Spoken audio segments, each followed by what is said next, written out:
Hi, my name's Elisa. I'm an environmental biologist. I've been working trying to help cut air emissions and save the water and save the planet for like 15 years or more, probably. But today, I'm going to help you with your native plants. Should you use them? Yes.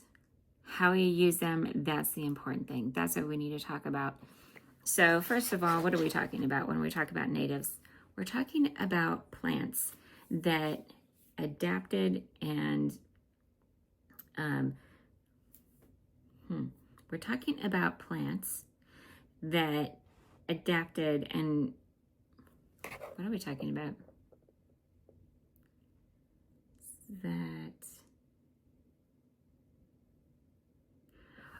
When we're talking about natives, we're talking about plants that are adapted to the environment that you're living in. So, for example, I live in Phoenix. So, of course, we've got cactus and we have other succulents, but there's tons of flowers and shrubs and animals and sorts of things that are native to this area. Like they've lived together and adapted to living in the soils and the temperatures, all of that stuff for who knows how many years, right? So by choosing natives, then what I'm trying to do is make sure that these plants can survive. And by choosing natives, I'm making sure that I'm choosing plants that will support the native wildlife as well as supporting my garden. And that's what we want, right? We want low maintenance garden. We don't want to have to be out there helping our plants, making sure that they're not dying from whatever disease. So these plants are already going to be hardy in this environment. Now, that said, I don't want all natives. Not all, I don't even want cactus in my yard. I don't want to have to worry about falling and getting stabbed by it. There's all sorts of cactus. I don't want to speak bad. I know tons of people love cactus, but it's not me. So what I'm talking about for you, maybe you live in Alaska, maybe you live on the East Coast, maybe you're lucky and you live in like Illinois and you have super, choice. You have an abundance of choices. Regardless of where you live, you have natives, and your job is to go out and find out what they are. Now, so what? Who cares about natives? Like if you just want some fruit or vegetables or whatever, why would you even care about putting natives in your yard if they are not necessarily fruit or vegetable producing? I get it. Well, for one, they do so much more, and you can select the ones that will do so much more for you, right? You can select them that are nitrogen fixers, or that maybe you can do coppicing, or that are just beautiful and then will add beauty to your yard. What I have mine for is I needed trees, I need shade. And so I selected native trees to be able, that will, they're suited to this environment, so they'll grow. I didn't have to provide them shade. Well, okay, that's not true. I did provide one of them shade. But the desert willow, I did not provide shade. And it has just taken off. So those kinds of things where you're not having to put that extra care and they can take the harsh environment, especially if you're starting from nothing, that's what you want. So I searched for what were the native trees. And then I said, okay, which ones are going to grow faster? And I also looked at they're not going to get 30 or 50 feet if I don't let them, but also they just don't tend to. Those were the selecting factors that I used. But to get back to so what? Why natives? Well, there's good news when we start talking about natives.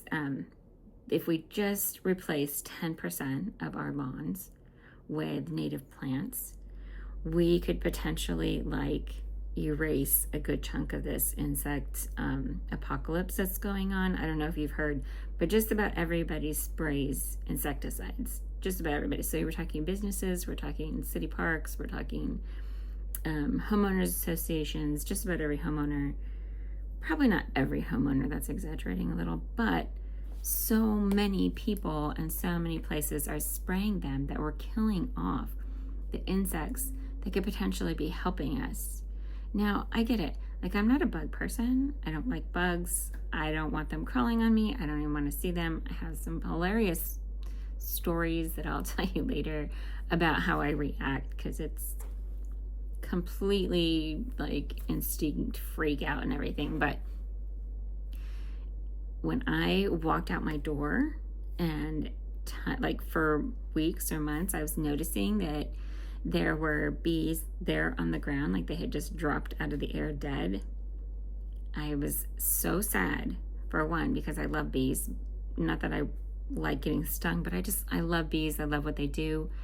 But the other thing I started thinking was, okay, so I picked the ecologically safe pesticide company, but if that's killing the bees, like they're just dropping right out of the ground, that is affecting me. Like, that's right in my breathing area and my kids' breathing area. Like, my family is being affected.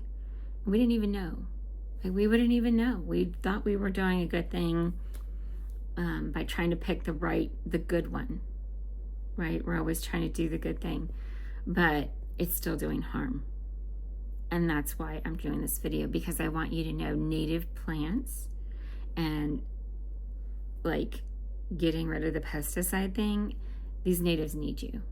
They need you, they need me, and we have to step up. We can't wait for government anymore. The government is, I don't know what they're doing. I don't even think they knew what they're doing. They're too busy fighting, and we have to step up. We have to take responsibility and put down our swords and pick up our shovels and start planting these things.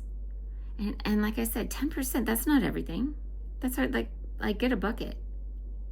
Get a few buckets and plant some plants, plant some natives. Help them out. So an example is like monarch butterflies. They can only breed on milkweed. Like, the larvae need that to be able to eat. And there's tons of different kinds of milkweed.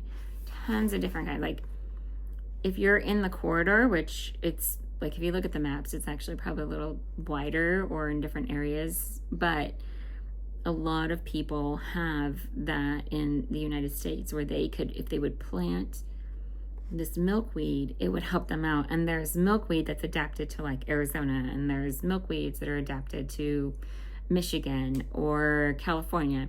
So just, again, look up what you've got. Look up what suits your area and plant it.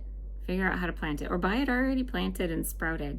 I'm fighting with my seeds right now, so I'm highly recommending that. Just saying. Now, the other example I have, let me see what my other example was. Oh gosh, yeah, how do I forget? The alkali bees. This is a great story. These alkali bees. So the alfalfa farmers out in Nevada were having a hard time, and their crops weren't producing the way they would want to, and then the bees that they were using were having a really hard time, like, because the alfalfa flowers needed, like, they did this little spring thing, and these other bees were like freaked out by it, and so not very many of their plants were getting pollinated. Well, it turns out there are these native bees that actually they partner with this alfalfa really well. They're alkali bees. They just have to have their environment, right? They have to have their habitat restored. So the farmers actually had to help like farm bees, right? They had to put moisture in the ground. They had to give them the right soil, which is abundant there, but they had to help the soil conditions, is all I'm saying. And then the bees went crazy, and the bees did really well. So the bees had to be brought back in because they were gone. They had been run off like every other insect. And it's a success story. I mean, every situation, there's some sort of creature that's suited that could come in and help out and thrive there. So that's a side note to this native stuff, right? Like sometimes our natives aren't suited to that particular environment anymore, or sometimes we're trying to force them into a place in our yard that they don't like. So make sure you know where your little microclimates are and what these natives like. Like, do they like full sun? Do they need some shade? Do they need lots of water or a little bit of water? Make sure you learn about the plant and then try to find a place in your yard that would fit them. And for the most part, if you're growing grass and you're growing some shrubs, it's pretty easy to get them to grow. They might be one of the weeds that's already trying to squeeze in.